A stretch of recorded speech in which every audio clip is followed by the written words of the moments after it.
It's a nightmare, man. With fully disturbing police horror stories, man.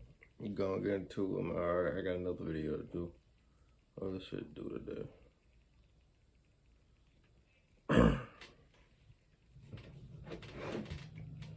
How y'all Sunday going, man? Alright, I'm a police officer in South Jersey. I've been doing this since I was 23. For the most part, it's not as exciting as it's cracked up to be. Not a whole lot happens in my county. Usually the worst calls are disturbance calls or an occasional shoplifting, with something a little more serious sprinkled in there once in a blue moon. I've done just about every possible shift there is. I did my time on the night shift, and there were definitely some weirder calls during the night shift than the day shift. But this one time I was working the night shift, I didn't get any calls. I was just cruising on a quiet road with no streetlights and woods on both sides. I saw the reflection of taillights suddenly approaching on the right-hand side of the road on the grass. As I got closer, I saw that the driver's side door was open. I started to veer onto the grass as I slowed down, fully planning on getting out to see if the driver needed assistance. I saw someone step out of the car, stand by the door for a second, then started to run into the woods. I radioed the codes for a suspicious person or vehicle, then got out of the car with my flashlight on and my hand on my holster just in case. In this situation, I had to expect the worst. I got to the front door of the car and looked inside, half expecting to see someone else sitting there, but the car seemed empty. There was a seriously foul odor emanating from inside the car, though. It smelled like a rotting animal. I called out to the woods, asking if anybody's there and needs assistance, and I stepped to the tree line, waving the flashlight around. I went back to the car to take a closer look inside the passenger side. There were multiple bloodied tissues and paper towels on the floor on the passenger side, as well as the rear seats. They were soaked in blood. The entire papers were dark red. At some point while looking inside the car, I heard footsteps inside the woods. I spun around with my flashlight and yelled, "Come out of the woods." I didn't see anyone. Someone was hiding in there, and that was confirmed when I heard a deep voice somewhere beyond the trees and shrubs. I had no idea what the voice said. I responded saying, "Show yourself, are you hurt?" I prepared to unholster my gun as I walked a little closer. I repeated myself, asking, "Are you hurt?" No response. The voice I heard before didn't sound like a person in pain bleeding out. Additionally, why would they run into the woods upon seeing a police car? I don't. Something was way off. I went back to the car and requested assistance. I noticed as I investigated the car further that it had no plates, and when I went back inside of the rear, I found something that made me almost puke from shock. There was something heavy wrapped in bloodied paper towel. I unwrapped it with my gloves on to find a severed hand, and it took me a hot second to realize what it was, because it was completely dark red soaked in blood. Oh shit. Now this situation went from a 5 to a 10.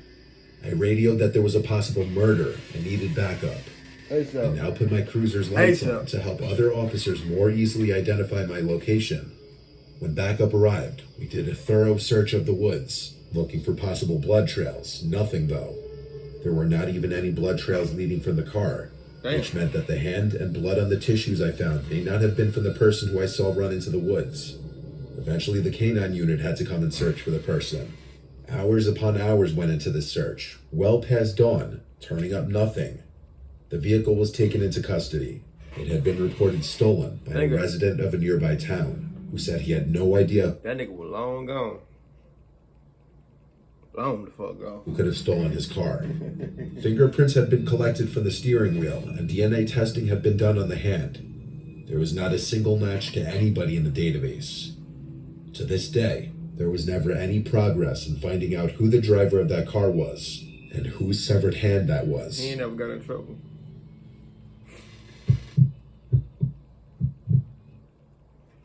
Were you recently injured in a car accident?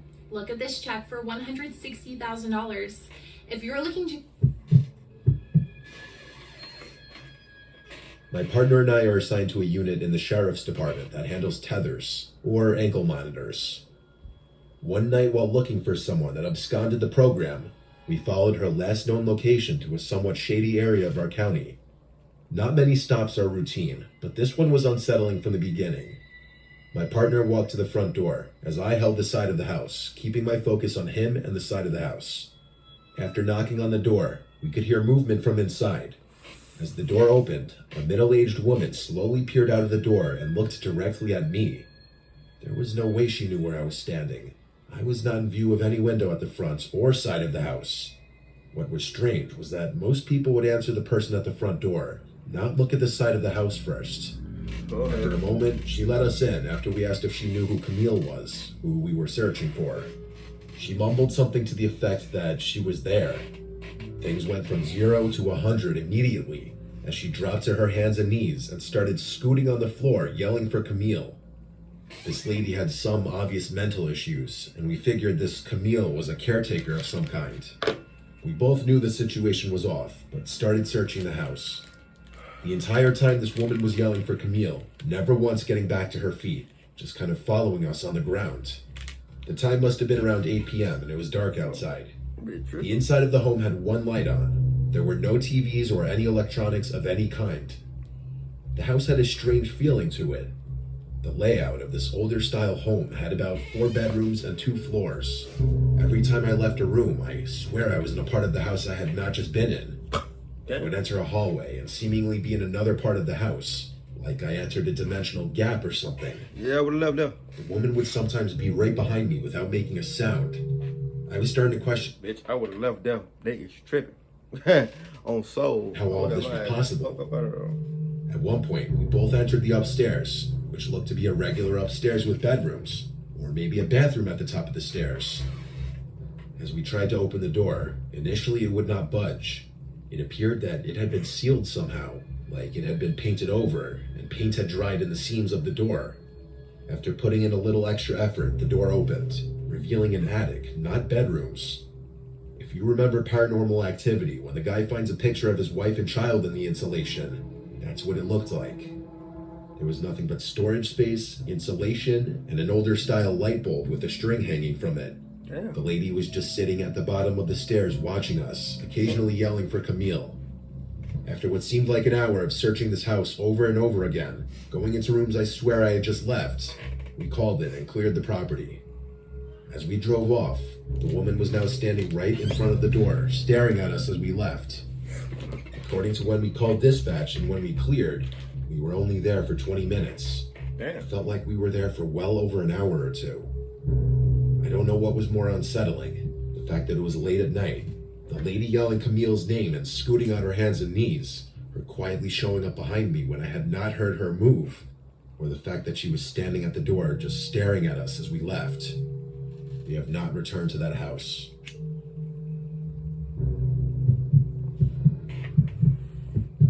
Oh, shit. My family and I live throughout the middle of Georgia. Not many stories come out of this area, and this one I'm about to share makes us glad of that fact. What part of Georgia? My cousin, who I'll call Bob, has been a police officer for 5 years. He went into the force bright-eyed and optimistic. What city? I guess like so many do. It sounds corny, but he genuinely wanted to make a difference and help improve the lives of the people in his community. One day, they got an alert from a house somewhere between Macon and Roberta. Oh, shit. To hear Bob tell it, it was a place that people had thought was abandoned for years. Gives you an idea of the state the house... Hey, I'm from Jordan. Macon is not a place that you want to be. was in. And fuck off. When they arrived, an older Mom, gentleman man. was sitting on the steps outside the front door with his hand in his pockets. Bob and the other officer approached him and were alarmed to see that the man was crying. Well, not crying really, but sobbing. And he was also muttering something to himself about how awful it is. They tried to question the man, but the guy was completely incoherent. It didn't take but a couple of seconds to figure out that the poor guy was traumatized. As his partner called for another car, Bob drew his gun and decided to enter the house. The smell inside the house was overpoweringly rancid. He told me that the kitchen and living room were a total wreck. It was clear the owners of the house were hoarders. Pots and pans stacked damn near to the ceiling, spoiled food all over the table, takeout containers scattered all over the floor. Disgusting. As procedure dictates, Bob called out to see if anyone would answer. Silence.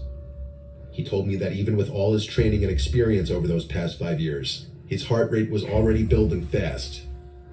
Gun at the ready, he checked out the living room and saw nobody was there either. He made his way down the hall where the smell was getting much worse. Just as it all became too much, he covered his mouth and nose and opened the door to what he suspected was the bedroom. In the bed were 2 corpses, gray-skinned and covered with flies. Despite his churning stomach, Bob decided to go in for a closer look, a decision he said he's regretted since. One of the corpses was male, the other female. The skin on their faces was already starting to fall off. Damn. The flies were flying in and out of their mouths. Some were landing and sitting on their eyeballs. As Bob inspected the female's corpse, he was horrified to find that she was holding an even smaller dead body, an infant. It wasn't until a large cockroach crawled out of the dead infant's mouth that Bob ran outside the house, doubled over, and threw up his lunch all over the steps the man had been sitting on. When the other cars finally arrived, they were able to do a more thorough inspection. The older man that Bob and his partner had met when they first arrived was a former coworker and friend of the dead man. They'd worked together at a peach packing company. The man hadn't showed up for over a week, and he'd gone to their house to see if he was okay. The poor man had been the first to see that horrible sight in the bedroom.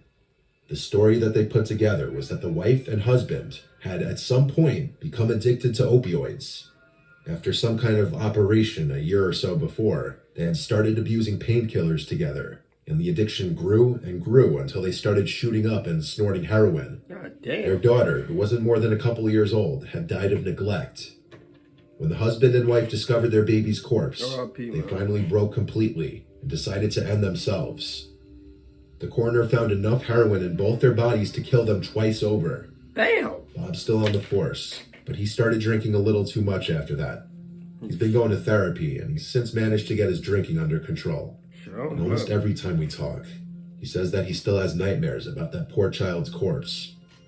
And in his nightmares, the baby's still crying. I don't blame him. Should I be drinking like a motherfucker? We're sending you $10,000. Say what up to everybody. Hey! Drake, you ain't sending it to me, nigga. Send it to me. I once responded to a call of a possible breaking and entering. A young woman living alone called in fear, saying that she came home to find a broken window downstairs, but nothing seemed to be stolen and she couldn't find anyone inside. But then when she went upstairs to bed, she thought she could hear footsteps moving around downstairs. Her call disconnected shortly after she said that, and the woman wouldn't pick up to any of the attempted callbacks. I took the call and arrived to the little house. I went to knock on the front door. After a minute, I gave it another set of knocks and pressed the doorbell. After another minute, I tried one more time, this time banging really loudly and ringing the bell again. When there was no answer this time, I decided to inspect the house. I walked around the house, and I found the busted window. It was a window big enough to crawl through with ease. I stuck my head into the dark house and yelled, "It's the police." It was silent. I radioed to dispatch that the house seemed silent. More officers were en route, but I didn't feel right waiting around in case some police officers are straight stupid. Like, why would you? There was someone truly in danger in the house. Stupid, huh? I radioed that I'm going into the house through the window, and then I climbed through it. I stepped over the shattered glass into the kitchen. I drew my gun and started walking through the kitchen, hearing the glass crunching below my boots. I shouted into the house to make my presence as a police officer known to anyone who was inside. I didn't hear any footsteps, so I went upstairs, as the woman on the phone told dispatch that she heard footsteps downstairs, so that would mean her bedroom was upstairs. I wasn't trying to be too quiet as I went up the stairs, but I also wasn't stomping around. I didn't know what to expect, if someone with a weapon was in the house, or if the woman was just alone in bed. I said, "Ma'am, it's a police officer. Are you here?" And I heard back a soft female voice from upstairs saying, "Yes." I followed the voice to one of the bedrooms, where I saw a woman sitting up in her bed under the covers. She looked at me, and I asked if she was okay. She said she was fine. I noticed a slight tremble in her voice. I kept the lights to the bedroom off as I looked at her. There was enough natural moonlight in the room that I could examine her facial expression. She looked distressed. I told her I was responding to her phone call, and then I asked her why she hung up and didn't pick up the callbacks. She stuttered and said no one is here. I caught on to what was going on. I looked at the closet and made a slight head nod to her. She very slightly shook her head no. I looked down under the bed and pointed, and she shook her head yes. The weight of the pressure of what to do next was 1,000 pounds. Bitch, I would have been scared of The best idea I came up with on the spot was telling her, all right, man, I just need you to sign this report form stating that I was here and there was nothing unusual. She said okay and got up from the bed and came over to me. And when she was close enough, I pushed her out of the room and then drew my gun and yelled, come out from under the bed. I was still shook when I saw a dark figure actually slowly coming out from under the bed. I said hands first and drop any weapons. I heard the clank of something drop to the floor, which turned out to be a gun. A middle-aged man in all black clothes stepped out from under the bed with his hands up. I made the arrest on the spot and brought him outside, right around the time the other officers were arriving. The woman had hung up the phone on the police when she thought the footsteps were upstairs, and she didn't want the intruder to hear the audio from the phone call. This was also why she didn't pick up the phone. And 911 operator so fucking slow. Just send the fucking police there. Like, because by this point, the intruder entered the room and had her at gunpoint. And since the police were already coming, for whatever reason, instead of fleeing the scene, the intruder threatened to shoot the woman if she made a sound when the police came.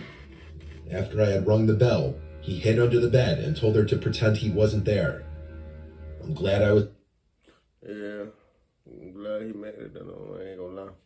But 911 operator so damn stupid. Why would you call back and it's an intruder in the house? That's how most people die. And 911, they just hire anybody to beat 911 operators. I ain't gonna even care. They just hire anybody. Anyway, man, say give me a thumbs up, like, subscribe. See how motherfuckers on that video. That's right, man.